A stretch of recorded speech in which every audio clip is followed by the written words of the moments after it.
Howdy folks, and welcome back to Jurassic World Evolution with the mighty Jingles. And when last we were messing around with dinosaur DNA, we'd just finished the rather difficult Isla de Canio, and we'd finally unlocked access to the final island in the game, Isla Sorna.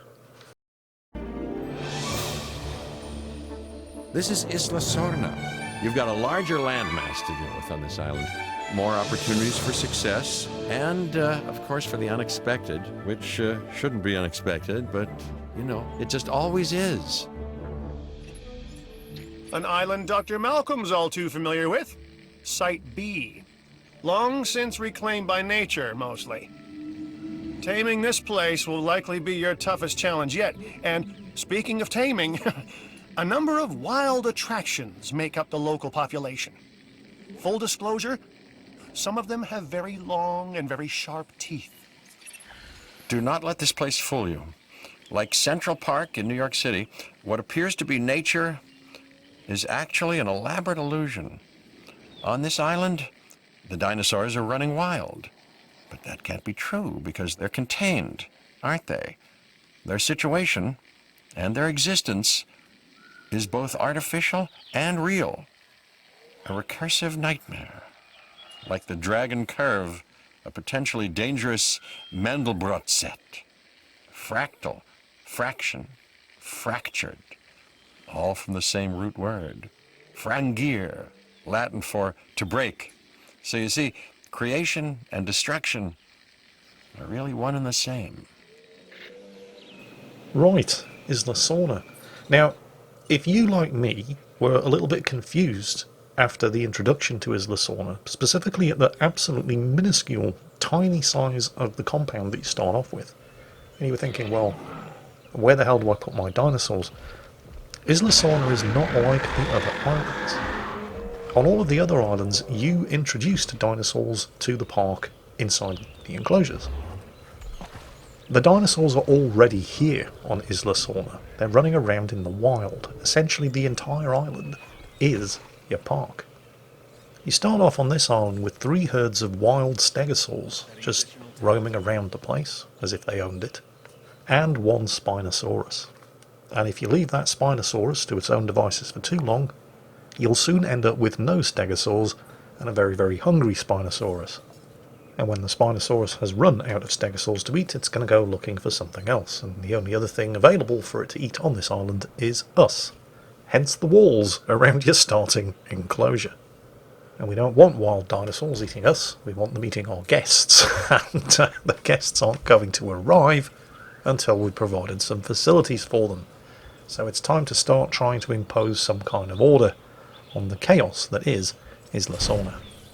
So my initial impulse was to throw together some kind of herbivore enclosure next to our starting location, and then go out and rescue all of the poor stegosaurs from the clutches of the Spinosaurus. And you can absolutely do that. But I don't recommend it, for 2 reasons. The first reason, the practical reason, is that there are 3 herds of stegosaurs out there, and there are 4 stegosaurs in each herd, which means that I'd have to rescue 12 stegosaurs, and there's a reason why they're wandering around in herds of 4. They don't like too much population pressure, so I'd technically have to build 3 separate stegosaur enclosures for each herd of stegosaurs. The thing is, the only problem that the stegosaurs have is that they get knocked off one by this Spinosaurus that's running around the island as well. If not for the Spinosaurus, they'd be perfectly happy. So it just makes a lot more sense to instead send your asset containment teams out to tranquilize the Spinosaurus and bring that to the enclosure. It makes sense, it's just easier, it's cheaper, and the Spinosaur is a bigger attraction to your park. Now we don't want the Spinosaurus getting too lonely, so we're going to give him a friend to play with. Spinosaurus is a large carnivore, and almost all large carnivores, with 1, possibly 2 infamous exceptions, can exist quite happily alongside large and giant herbivores. And we like the Diplodocus, so we're going to introduce one of those into the same enclosure as the Spinosaurus. They both enjoy the same type of environment, and the Diplodocus is a very, very low maintenance large herbivore. So we've sectioned off the area immediately next to our starting enclosure, put some walls up, we've got a Hammond creation lab, We've kidnapped the Spinosaurus. We've released the Diplodocus into the same enclosure. The guests are starting to arrive. I'm going to have to think about expanding very, very soon. There's not a huge amount of available space here, right next to the starting area. There is a huge amount of space available on Isla Sorna, just not here. I've pretty much already run out of space. After building the essential facilities and catering to the needs of the guests, things like the Fossil Centre, the Research Centre, the Expedition Centre, the Asset Containment Unit, the Ranger Station, there's not a lot of real estate left up here for me to build on. The park's pretty much already at capacity. I need to put a hotel down to expand any further, and there just isn't any space up by the starting area in which to do it, but there is lots of space down here. And this is why you're going to need a monorail network. You see, the defining characteristic of Isla Sorna is the dirty great big mountain in the middle of it. There's plenty of space on Isla Sorna. It is the biggest island available in the game, but that space exists in chunks scattered around the central mountain. And these different chunks are separated by some very narrow valleys, which severely restricts the building area. And the simplest, not the cheapest, but the most effective way of getting around the island is via a monorail network. And you'll make things significantly easier for yourself if you establish that transportation infrastructure via the monorail network early on. So right now, I do have a monorail that encircles the entire island, and I can start building upon that. All of this lovely real estate just waiting to be developed. We've got the monorail terminal in place, ready to deliver guests to the hotel once that's constructed, and we're going to start expanding on the facilities down here as well. You see, the beauty of using the monorail to transport the guests around the island instead of roads isn't just that it's much more efficient. It is much more efficient, but guests can also view the dinosaurs from the monorail. Don't forget, dinosaur visibility, how well your guests can actually see the dinosaurs, is an important factor of your park's star rating. And you'll note that I've deliberately designed this particular enclosure so it sits right across the monorail track, which means that the guests can not only get around the island efficiently, but they can also be entertained by looking at the pretty dinosaurs while they're doing it. Okay, so now that I have a sustainable and profitable, if very expensive, park, my next priority is to get a 3-star park rating, because that will unlock drivable gyrospheres.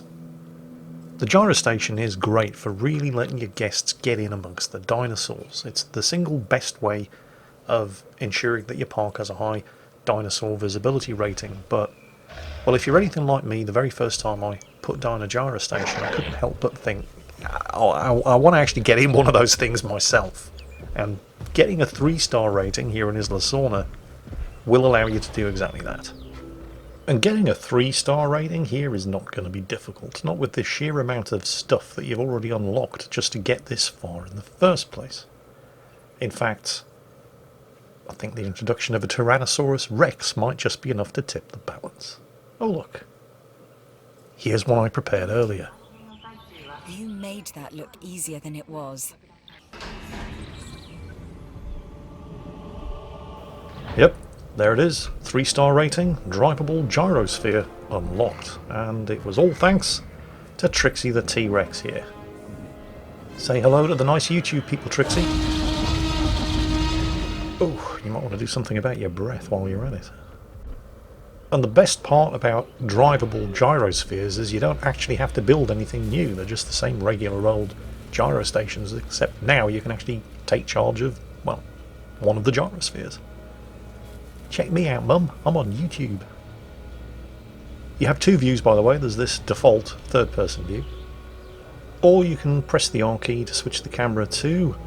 Oh my god, I'm really there, O-Vision. Don't worry, you are perfectly safe when you're inside one of these gyrospheres, although I do think that's a little bit disappointing. I would have paid good money to see a Tyrannosaurus cracking one of these things open like an egg to get to the soft, juicy bits on the inside. But, yeah, well, what can we say? Frontier development, boring. Maybe in the expansion. You never know. And yes, in case you're wondering, I did release the Tyrannosaurus into the same enclosure that's currently housing a stegosaur herd. Now that's bad news for the stegosaurs, but it's going to be good news for the T-Rex's star rating. She looks hungry. Yeah, she's definitely... Well, she's not interested in the goats. Which is... Look at that stegosaur. She's like, excuse me, do you mind? I'm trying to eat here. What a coincidence, said the T-Rex. So am I. My money is not on the stegosaur. The overall park rating is going to take a bit of a dip thanks to this wanton... Oh, jeez, look, that was... Cover your eyes, kids, that was brutal. But yeah, the overall park rating is going to take a bit of a dip thanks to this wanton slaughter of defenceless herbivores. But the T-Rex's star rating will increase, so in the long run it's all good. Plus, don't feel too sorry for the stegosaurs. They had it coming. They know what they did. Right, time for a spot of diversity. We're going to give the Tyrannosaurus some small carnivores to play around with and intimidate. Velociraptors are always good for that. And with the 3-star rating and the drivable gyrospheres, the only things that we have to unlock remaining on Isla Sorna, in fact in the game as a whole, is the jungle pattern skin colouring, and to get that we have to achieve a 5-star rating here on Isla Sorna. But there are also the unlocks from the 3 different divisions here on the island. And I'm particularly interested in the final security unlock, the Indoraptor genome. But that's a fair way off yet. The science mission here on this island is a major pain in the arse. You have to incubate and release with a 100% genome, 2 Pentaceratops, 3 Kentrosaurs, a Metriacanthosaurus, 4 Triceratops, 2 Apatosaurs, and apparently also a partridge in a pear tree. Now getting this done is going to require a significant expansion of real estate, so this is why I am finally expanding the facilities around to this 3rd large buildable area right all the way on the other side of the island, and this of course is why very early on I put that monorail network down. The 4 Triceratops are going to be easy. They're relatively inexpensive, and I've had the Triceratops genome since forever, so getting 4 Triceratops into the park is very straightforward. Getting 3 Kentrosaurs in your park isn't exactly difficult either. At this stage of the game you've unlocked every fossil dig site in the game, so it's just a question of sending the expedition teams out in order to bring back enough of the fossils for you to collect a viable genome. But this is the first time I've released a Kentrosaur, and I've no idea what kind of environmental factors they prefer and what kind of social population they're comfortable with. Okay, we seem to have a mix of grassland and forest, right? But they're definitely herd animals. And they have a fairly wide population comfort level threshold. I think a herd of 3 should be sustainable. Once we get the 3rd one out into the enclosure, they should settle down quite nicely. And things were going quite nicely until some bearded hipster in the entertainment division got upset because I'd cut their Choco Mochaccino budget at something and decided that they were going to let the raptors out. Yeah, this is fine. This is not a problem. It was an employee, not a guest. So it's fine. The employees are insured. Oh wait, that's not an employee. That one is actually a guest. I hope he bought travel insurance, because that is going to leave a mark. No, it's okay, it's fine, it's fine. We have insurance to cover this. Ah shit, Trixie got out. Oh well. I hope none of these guests have rich relatives who can afford expensive lawyers, otherwise this could actually be quite a problem. You see, here's the thing, and this is one of the things that a lot of people don't actually like about Jurassic World Evolution. If you lavish too much attention and budget on one of your 3 divisions at the expense of the others get a bit jealous. And certain disgruntled employees will sabotage your park. Now, a lot of the time, the sabotage isn't too bad. They might sabotage the power grid, for example, which is a minor inconvenience to your guests, but it's not really going to cost you anything. But if they hack the gates, which is what some bearded hipster from the entertainment division has done. One of Isaac's people. Yeah, this happens. Oh well. Oh wow.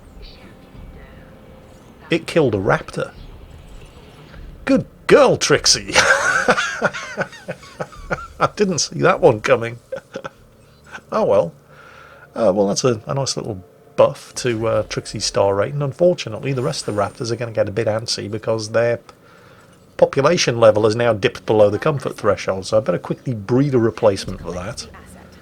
And get the rest of these bad girls back behind bars where they belong. Ooh, it sounds like the plot to an 80s exploitation movie, doesn't it? Oh yeah, what kind of movies have you been watching, Jingles? You don't want to know. Seriously, don't ask. What you don't know won't disappoint you. Well, anyway, after a quick clean-up on aisle 2, we're ready to release a pair of apatosaurs into the herbivore enclosure, and luckily, these things are almost as low maintenance as the Diplodocus. They enjoy a mix of grassland and forest. They're not too fussy about population levels, although unlike the Diplodocus, you must at least have 2 of them in the same enclosure, otherwise they get a bit lonely. So that was fairly easy. And you know what, at this stage of the game it is not that difficult to get a 5-star rating. I mean, the kind of dinosaurs that you have available at this point all come with a high star rating. So it's really just a question of expanding on the variety. And while this science mission is a pain in the arse, it is pretty much forcing you to do exactly that. Oh, hang on a minute. Looks like you need a group of 3 apatosaurs to form a stable social group, so okay, they are slightly more high maintenance than the Diplodocus, but I like them. They're nice, so we will breed another one, and then get on with the rest of this mission. Next, the Pentaceratops, and this is where you're probably going to run into your first problem in this mission, because the Pentaceratops is just a little bit high maintenance, and it's very, very fussy about the number of other dinosaurs that it shares an enclosure with. Similar to other dinosaurs of this type, the Triceratops, the Spinosaurus, you can't just release one of them. It requires a couple to form a proper social group. But watch the population bar. Bang. There. If I release even one more dinosaur into the same enclosure as this Pentaceratops, it's going to get unhappy. There's going to be too high a dinosaur population for it to be comfortable. The problem is, I have to release another dinosaur into this enclosure because I have to have 2 Pentaceratops in the same enclosure in order to complete this science mission. So something's going to have to go. On the other hand, this problem may end up taking care of itself because the final stage of this particular mission involves releasing a Metriacanthosaurus into the same enclosure, and that's a large carnivore. And large carnivores may play well with large herbivores, like the apatosaurs, but they don't play very well with medium herbivores like the Pentaceratops, the Kentrosaurus, and the Triceratops. One of them's going to die. And that'll solve the population problem, but it'll fail the mission because they all have to successfully be housed together for a certain length of time. And that's unlikely to happen with a large carnivore running around, and that is why this mission is a massive pain in the arse. It's already going for one of the Pentaceratops, and we can't let that happen. So in order to complete this mission, you basically have to micromanage that Metriacanthosaur with the asset containment unit and just keep tranquilizing it. Picking it up, moving it to the opposite end of the enclosure, and keep doing this for the 5 minutes that it's going to take for this mission to complete.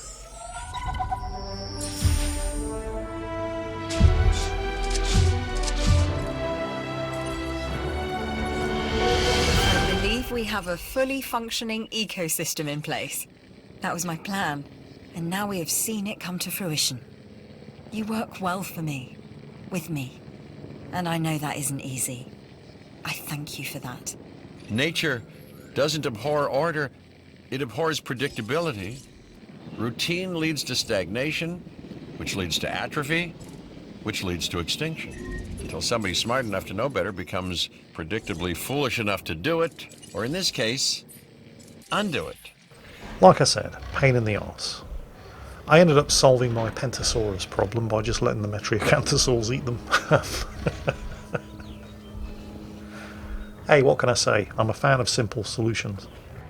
Still chasing that elusive overall park 5-star rating, however, and matters weren't helped by the fact that my original wild Spinosaurus ended up dying of old age, so I like the Spinosaur. Although I'm sure there's more I could be doing with that skin pattern. So we've incubated and released our first, well, domesticated isn't really the right word where one of these things are concerned, but the first one that was bred in captivity. At this point we're actually doing so well that, bizarrely enough, we actually have a 5-star dinosaur rating, and it's only the facility rating that's holding us back. But we can tweak that just by messing around with the prices and variety of stuff available for sale in the various different shops. And once we've ensured that all of the peasants are getting enough Happy Meals to satisfy them... Ah, this place. These islands. They have a way of making you question things.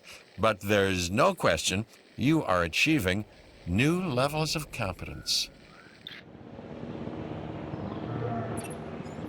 Okay, I see that you've reached the top of your game. You know, I've watched this journey, your journey, with some curiosity, because I've seen this before. Forgive me if I don't hold my breath from here on out, because chaos is watching you as well. Hooray! Wait, what? Is that it? What? No! Stop! Come! Oh, thank God for that. I actually thought it was going to stop there, and I was going to have to go back to a saved position. You can continue from here on in, because there is a whole bunch that we still haven't unlocked yet. We've only completed the missions for the Science Division. But we did momentarily hit that 5-star rating, and that was enough to unlock the final cosmetic skin pattern, the jungle pattern for our dinosaurs. Still haven't seen what it looks like. And there are still a couple of unlocks to get, because we haven't done the missions for the Entertainment Division or the Security Division. And I'm particularly looking forward to doing the security missions, because that's going to unlock the second and, so far, final hybrid dinosaur unlock, the Indoraptor. If you thought the Indominus Rex was a badass, you ain't seen nothing yet. In fact, you know what, since you've all been such good boys and girls for your Uncle Jingles, here's a little teaser for the next video. It's not an Indoraptor, although you will be seeing one of those in the next video. You've seen it before, but not with this skin pattern. It's the Indominus Rex.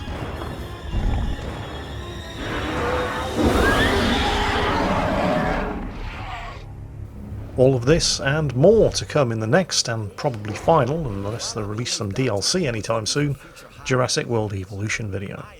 In the meantime, as always, take care, and I'll catch you next time.